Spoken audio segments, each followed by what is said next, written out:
السلام عليكم ورحمة الله وبركاته. كيف الحال يا جماعة الخير؟ إن شاء الله الجميع بخير.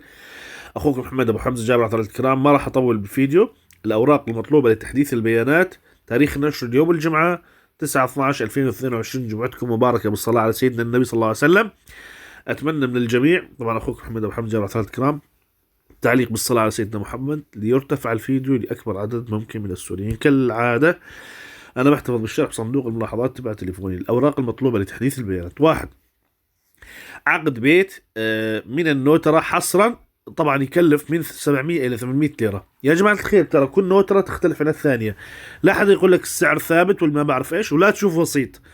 مباشر روح على النوترة وقول لهم بدي أسوي عقد بيت. تمام. طبعا بعض النوترات تقبل على صورة كملك صاحب البيت، والبعض لا، ما يقبل إلا حصرا بالحضور. اثنين، حجز موعد تحديث بيانات عائلي لكل أفراد العائلة، كبار وصغار، للعائلة، للعزابي لحاله أكيد. ثلاث، سندات إقامة لجميع أفراد العائلة، إما من الإي دولات أو المختار أو النفوس. طبعا من الإي دولات الأطفال دون 18 ما يطلع لهم عن طريق الآ دولات، فقط من النفوس والمختار. أربعة، دغوم بالقسيم من النفوس، شهادة الميلاد الطفل. شهادة ميلاد الطفل اللي انولد بتركيا، بس الأطفال اللي انولدوا بتركيا يحتاجون يندغون بالقسي من النفوس. خمسة، أورنجي بالقسي لطلاب المدارس إما من الإي دولات أو من المدرسة. إما من الإي دولات إذا كان الأورنجي نازل على سيستم الأب أو الأم حصرا، أو من المدير المدرسة، يكون هذا أفضل طبعا. ستة، ترجمة ونوترة الإثبات الشخصية السورية، الهوية السورية ترجمة ونوترة. إذا عندك جواز سفر ما في داعي ترجم إثبات الشخصية السوري، خلاص جواز سفر بمثابة هوية أو شيء مترجم. للعائلة ترجمة ونوترة دفتر العائلة السوري كاملا. إذا في دفتر عائلة تركي ما في داعي لترجمة شيء كإثبات زواج.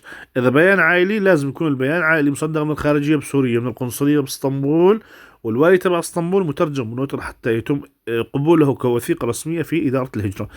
سابعا، في شيء إيش في عندك؟ تمام.